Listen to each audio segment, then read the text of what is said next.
Nagpost nga pala ako ng video na ang title ay Wish Mo, Grant Ko, Low Budget Edition, kung saan ang mga followers ko ay nagko-comment ng mga wish nila. Pero yun nga lang, mumurahin lang, low budget nga eh. Hindi naman ako mayaman eh, yung kaya ko lang. Meron na nga mga nagko-comment at nababasa ko na kung ano yung mga wish nila. Hindi ako mayaman, hindi rin ako sumasahod ng malaki. Pero seryoso, I'm trying to do my best naman. At ang una ko nga pala napili ay si Chance15. Sabi niya, Kuya Dugs, Lego po para sa pamangkin ko.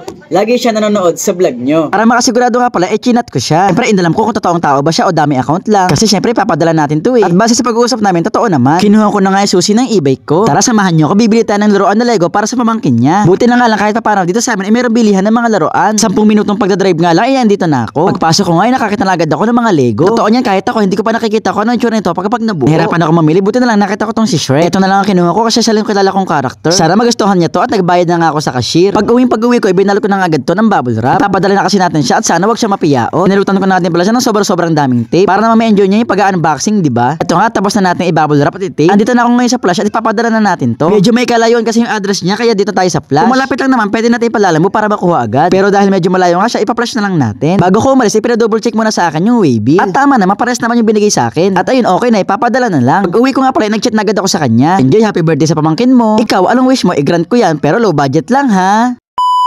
Sabi ni Ate Ching, magandang hapon po Kuya Dugs. Nanonood po ako sa live nyo. Sana po kahit pandagdag lang po pambayad sa bills. Kahit 200 lang po Kuya Dugs para lang sa kulang na ibabayad namin sa kuryente. Salamat po. Okay, dahil low budget nga lang tayo at hindi tayo mayaman, kaya ko naman yung halagang 200. Kaya ko naman yun. Nag-chat na nga din pala ako sa nag-comment. Tinanong ko kasi kung paano ko ba mapapadala yung 200. Mabuti naman at nag-reply agad siya. Sabi ko nga kahit paano kaya ko pa naman yung 200 pesos. Di ko na rin pala kailangan lumayo kasi may catch-in na naman ng G-Shirt dito sa kapitbahay namin. Wala kasing naman yung G-Shirt ko eh. Kaya naman pinakita ko na lang dito sa kapitbahay namin at sabi ko siya nang bahala. Ipakita ko isa na lang niya kako sa akin yung resibo. At nung okay na nagbayad na nga ako ng 210 pesos. 10 pesos kasi yung fee sa 200 eh. Ayan po, napasa ko na nga pala yung 200. Sana po kahit paano nakatulong ako. Nag-chat nga pala ako kung na-receive na niya at nag-thank you naman siya. You're welcome. Ikaw, anong wish mo? Grant ko yan pero low budget lang ha, hindi ako mayaman.